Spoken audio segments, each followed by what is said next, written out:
আজকে আমি তোমাদেরকে 16.1 5 নম্বর অঙ্কটা সমাধান করে দেখাবো। 16.1 5 নম্বর অঙ্কটা তোমাদের জন্য যা বলা আছে যে একটি সমবাহু ত্রিভুজের প্রতি বাহুর দৈর্ঘ্য 2 মিটার বাড়লে ক্ষেত্রফল 6 বর্গমিটার বেড়ে যায়। ত্রিভুজটির বাহুর দৈর্ঘ্য নির্ণয় করো। প্রশ্নে বলা আছে একটি সমবাহু ত্রিভুজের প্রত্যেক বাহুর দৈর্ঘ্য 2 মিটার বাড়লে ক্ষেত্রফল 6 বর্গমিটার বেড়ে যায়। ত্রিভুজটির বাহুর দৈর্ঘ্য নির্ণয় করো। তাহলে চলো এই অঙ্কটা সমাধানের আগে আমরা এটার একটু বেসিক তথ্য জেনে নিই। প্রশ্নে প্রথমেই বলা আছে একটি সমবাহু ত্রিভুজ। প্রশ্ন হলো সমবাহু ত্রিভুজ কি বা সমবাহু ত্রিভুজটা চিনার উপায় কি? সমবাহু ত্রিভুজ হচ্ছে, তোমরা অবশ্যই জানো, যেই ত্রিভুজের 3টা বাহুই সমান সেটাই হচ্ছে সমবাহু ত্রিভুজ। সমবাহু ত্রিভুজের সমান সমান বাহুর দৈর্ঘ্য হচ্ছে এ। আবারও বলছি, সমবাহু ত্রিভুজের সমান সমান বাহুর দৈর্ঘ্য হচ্ছে এ এবং ক্ষেত্রফল হচ্ছে √3/4 স্কয়ার। আশা করি বিষয়টা তোমরা বুঝতে পেরেছো। না হলে ইতিমধ্যে খাতায় তুমি নোট করে নাও যে সমবাহু ত্রিভুজের সমান সমান বাহুর দৈর্ঘ্য হচ্ছে এ এবং ক্ষেত্রফল হচ্ছে √3/4 স্কয়ার। তাহলে চলো এবার আমরা মূল অঙ্কটা সমাধানে চলে যাই। প্রশ্নে প্রথমেই বলা আছে সমবাহু ত্রিভুজের প্রত্যেক বাহুর দৈর্ঘ্য 2 মিটার বাড়লে ক্ষেত্রফল 6 বর্গমিটার বেড়ে যায়। ত্রিভুজটির বাহুর দৈর্ঘ্য নির্ণয় করো। প্রশ্নে এটাও বলতে পারে বাহুর দৈর্ঘ্য এবং ক্ষেত্রফল নির্ণয় করো। এই অঙ্কটা খুবই খুবই গুরুত্বপূর্ণ। 16.1 একমাত্র খুবই মোস্ট ইম্পর্টেন্ট একটা ম্যাথ হলে এটা হচ্ছে 5 নাম্বার ম্যাথটা। তাহলে চলো আমরা অঙ্কটা সমাধানে যাই। প্রথমে লিখবো প্রশ্নে চাইছে আমাদেরকে বাহুর দৈর্ঘ্য নির্ণয় করো। আমরা কি জানি সমবাহু ত্রিভুজের বাহুর দৈর্ঘ্য কি? না, জানি না। গণিত আমাদেরকে বলছে যেখানে তুমি পাবা না সেখানেই ধরে নাও। তাহলে আমরা এখানে বলতে পারি দড়ি, যদি বলি দড়ি সমবাহু ত্রিভুজের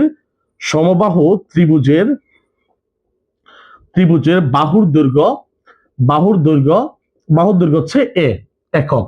সমবাহু ত্রিভুজের বাহুর দৈর্ঘ্য হচ্ছে একক এবং ক্ষেত্রফল হচ্ছে √3/4 স্কয়ার বর্গ একক। আশা করি বিষয়টা তোমাকে বোঝাতে পেরেছি। আমরা প্রথমেই ধরে নিয়েছি সমবাহু ত্রিভুজের বাহুর দৈর্ঘ্য হচ্ছে এ এবং ক্ষেত্রফল হচ্ছে √3/4 স্কয়ার। ভালো কথা। প্রশ্নে বলছে এই বাহুর দৈর্ঘ্য 2 মিটার বাড়লে। তাহলে চলো আমরা এখানে লিখি, এখানে লিখলাম 2 মিটার বাড়লে তাহলে বাহুর দৈর্ঘ্যটা কি হবে? বাহুর দৈর্ঘ্য 2 মিটার বাড়লে বাহুর দৈর্ঘ্য। আচ্ছা, আগে বাহুর দৈর্ঘ্য কত ছিল? এ এ ধরে নাও বাহুর দৈর্ঘ্য ছিল 7, তাহলে 2 মিটার বাড়লে কত হবে? 7 + 2। বাহুর দৈর্ঘ্য যদি 5 থাকতো 2 মিটার বাড়লে কত হতো? 5 + 2। বাহুর দৈর্ঘ্য ছিল এ, তার মানে বাহুর দৈর্ঘ্য হচ্ছে কত এখন? a + 2। আশা করি বিষয়টা তোমরা বুঝতে পেরেছো। তাহলে এবং ক্ষেত্রফল আমরা বলতে পারি এবং ক্ষেত্রফল হচ্ছে আগে ক্ষেত্রফল দেখো, আগে বাহুর দৈর্ঘ্য ছিল এ, ক্ষেত্রফল হচ্ছে √3/4 স্কয়ার। যদি বি থাকতো √3/4 বি স্কয়ার। এখন বাহুর দৈর্ঘ্য কি? a + 2। তাহলে আমরা ক্ষেত্রফল লিখবো √3/4 a + 2 হোল স্কয়ার বর্গ মিটার। আশা করি বিষয়টা তোমরা বুঝতে পেরেছো। তাহলে চলো এবার আমরা লিখতে পারি প্রশ্ন মতে আচ্ছা, এটা কি বাড়তি ক্ষেত্রফল? তাহলে আমরা এটাকে লিখবো √3/4 a + 2 whole square is equal to এই ক্ষেত্রফল সমান সিমিলার একটা ক্ষেত্রফল লিখতে হবে। তাহলে আগের ক্ষেত্রফল কত ছিল? √3/4 a স্কয়ার ছিল। তাহলে প্লাস এখানে বলছে 2 মিটার বাড়লে ক্ষেত্রফল 6 সেন্টিমিটার বেড়ে যায়। বাড়লে বলছে তাহলে প্লাস 6 √3। আশা করি বিষয়টা তোমরা বুঝতে পেরেছো। আমাদের প্রশ্ন বলছিল বাহুর দৈর্ঘ্য নির্ণয় করো, তার মানে আমরা এর মানটা বের করবো। তাহলে চলো প্রথমে আমরা কাজটা করি। √3/4 এখানে কি আছে? গুণ ওই পারে গেলে কি হবে? ভাগ হবে। তাহলে আমরা লিখতে পারি a + 2 whole square is equal to √3/4 a square plus 6 by হচ্ছে √3/4। আশা করি বিষয়টা তোমরা বুঝতে পেরেছো। তাহলে চলো পরের স্টেপটা দেখি, a + 2 হোল স্কয়ার। আচ্ছা, আমরা এটাকে একটা সূত্র ইউজ করতে পারি যে a square plus 2a b plus b square. b হচ্ছে আমাদের কাছে 2, তার মানে 2 স্কয়ার। এবার চিন্তা করে দেখো √3/4 দুইজনের জন্য কি সমান না? তাহলে আমরা এটাকে এভাবে লিখতে পারি যে আমরা এখানে লিখতে পারি √3/4 a স্কয়ার বাই √3/4, মানে √3/4 তো দুইজনের জন্য সমান। তাহলে প্লাস 6√3 বাই হচ্ছে √3/4। আশা করি বিষয়টা তোমরা বুঝতে পেরেছো। তাহলে চলো এখন আমরা দেখে নিই a স্কয়ার প্লাস 2 দুগুণে 4, তার মানে 4a প্লাস 2 দুগুণে কত? 4 4। এবার দেখো এই √3/4 কাটা, তাহলে কি থাকে? a square plus 6√3। এই ভাগটাকে আমরা গুণ দিলে উল্টে যাবে, 4 যাবে উপরে, √3 আসবে নিচে, মানে √3 নিচে 4 হচ্ছে উপরে। তাহলে দেখো বা a square plus 4a plus 4 is equal to A square, square root of 3 square root of 3 কাটা 4 6 কত 24, তাহলে প্লাস লিখতে পারি 24। এবার একটু লক্ষ্য করে দেখো, আমরা এ যেগুলো আছে সবগুলোকে এক পাশে নিয়ে আসি, তাহলে a square plus 4a plus square এরপর আসতে হবে মাইনাস স্কয়ার ইকুয়াল 24 প্লাস 4 এর পরে গেলে হবে -4। তাহলে বলতে পারি মাইনাস স্কয়ার প্লাস স্কয়ার কাটা 4 এর সমান 24 তে 4 গেলে থাকে কত 20, বা হচ্ছে এ সমান 20/4, সুতরাং এ সমান হচ্ছে 5।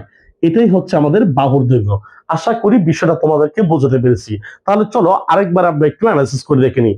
প্রশ্নে বলা ছিল একটি সমবাহু ত্রিভুজে প্রত্যেক বাহুর দৈর্ঘ্য 2 মিটার বাড়লে ক্ষেত্রফল 6 বর্গমিটার বেড়ে যায়, ত্রিভুজটির বাহুর দৈর্ঘ্য নির্ণয় করো। আমরা প্রশ্নে প্রথমে লিখেছিলাম ধরি সমবাহু ত্রিভুজের বাহুর দৈর্ঘ্য হচ্ছে a এবং ক্ষেত্রফল হচ্ছে square root of 3/4 a square. আবার বলেছিলাম 2 মিটার বাড়লে, 2 মিটার বাড়লে আগের বাহুর দৈর্ঘ্য ছিল a, 2 মিটার বাড়লে কত হবে a প্লাস 2 মিটার এবং ক্ষেত্রফল হবে square root of 3/4 a plus 2 whole square বর্গমিটার। আশা করি বুঝতে পেরেছো। এবার প্রশ্ন মতে লিখেছিলাম এই বাড়তি ক্ষেত্রফলটা square root of 3/4 a plus 2 whole square is equal to আগের ক্ষেত্রফল ছিল square root of 3/4 a square plus বাড়ছিল কত 6√3, আমরা এই প্লাস রাখলাম 6√3। এবার দেখো রুট 3/4 গুণ এরপর আসলে ভাগ, এই পুরোটার মধ্যে ভাগ হয়ে গেল a plus 2 মানে a plus b whole square, a square plus 2b plus b square is equal to root 3/4 a square by root 3/4 plus 6√3 by root 3/4, root 3/4 দুই জনের জন্য সমান, তাহলে আমরা এখানে লিখতে পারি square root 3/4 a square by root 3/4 plus 6√3 by root 3/4। এবার দেখো a square plus 4a plus 4 দুই দুগুণে 4 ইকুয়াল এই root 3/4 কাটা, তাহলে a square plus 6√3 ভাগটা কি কোন দিলে উল্টে যাবে, 4 যাবে উপরে, রুট 3 আসবে নিচে। এবার তাকায় দেখো a square plus 4a plus 4 a square plus root 3 কাটা 4 6 কত 24। এবার তাকিয়ে দেখো a স্কয়ার প্লাস 4a এই প্লাস স্কয়ার এর পাশে কি হবে মাইনাস স্কয়ার, 24 প্লাস 4 এর পরে গেলে -4, a স্কয়ার কাটা 4 এর সমান কত হলো 20, এর সমান হচ্ছে 20/4, সুতরাং এর মান কত 5। সুতরাং নির্ণয় বাহুর সমবাহু যে বাহুর দৈর্ঘ্য হচ্ছে 5 মিটার। আশা করি তোমাদেরকে বুঝাতে পেরেছি। তাহলে চলো এবার আমরা পরের ধাপটা একটু দেখে নিই। এখন আমি তোমাদেরকে 6 নম্বর অঙ্কটা সমাধান করে দেখাবো। 6 নম্বর অঙ্কটা প্রশ্নে বলা আছে একটি ত্রিভুজের দুটি বাহুর দৈর্ঘ্য যথাক্রমে 26 মিটার এবং 28 মিটার এবং ক্ষেত্রফল 182 বর্গমিটার হলে বাহুদের অন্তর্ভুক্ত কোণ নির্ণয় করো। প্রশ্নে বলা আছে যে একটি ত্রিভুজের দুটি বাহুর দৈর্ঘ্য, একটা ত্রিভুজের দুইটা বাহুর দৈর্ঘ্য 26 মিটার এবং হচ্ছে 28 মিটার, মানে দুইটা বাহুর দৈর্ঘ্য হচ্ছে 26 মিটার এবং 28 মিটার এবং এদের ক্ষেত্রফল 182 বর্গমিটার হলে বাহুদের অন্তর্ভুক্ত কোণ নির্ণয় করো। তাহলে চলো এটা আমরা একটু দেখে নিই। আমাদের প্রশ্নে বলা আছে ত্রিভুজের দুইটা বাহুর দৈর্ঘ্য, বাহুর কথা আমরা লিখবো এখানে দেওয়া আছে ত্রিভুজের দুটি বাহুর দৈর্ঘ্য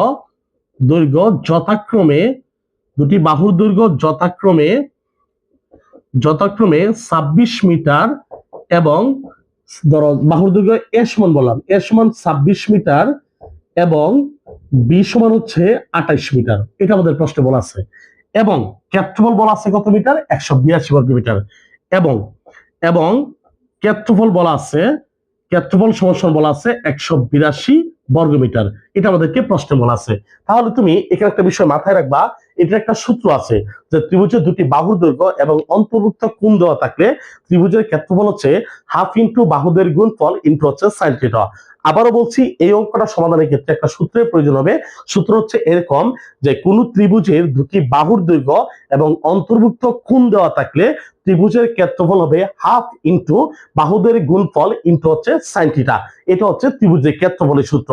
তাহলে আমাদের কাছে প্রশ্নে দেখো এখানে বলা আছে ক্ষেত্রফল সমান 182 বর্গমিটার। তাহলে ক্ষেত্রফলের সূত্র আমরা একটু লিখে নিই। আমরা এখানেই বলতে পারি যে আমরা যদি এখানে বলি যে ধরো প্রশ্ন মতে এই ক্ষেত্রফল সমান আমরা কি সূত্র জানি, হাফ ইন্টু বাহুদের গুণফল ইন্টু সাইন থিটা। তাহলে আমরা এখানে বলতে পারি half into A B into sine theta is equal to হচ্ছে 182 বর্গমিটার। কেন ত্রিভুজের দুই বাহুর মান এবং অন্তর্ভুক্ত কোণ থাকলে ত্রিভুজের ক্ষেত্রফল হয় হাফ ইন্টু বাহুদের গুণফল ইন্টু হয় সাইন থিটা। তার মানে এখানে বললাম হাফ ইন্টু বাহুদের গুণফল সাইন থিটা, এটা হচ্ছে ক্ষেত্রফল, আর এই ক্ষেত্রফল সমান কত বলা আছে 182। তাহলে চলো এটা আমরা সমাধান করি। তাহলে হাফ ইন্টু এ এর মান কত ছিল আমাদের কাছে 26 মিটার, বির মান ছিল আমাদের কাছে 28 মিটার ইন্টু হচ্ছে sign theta, is equal to হচ্ছে কত 182।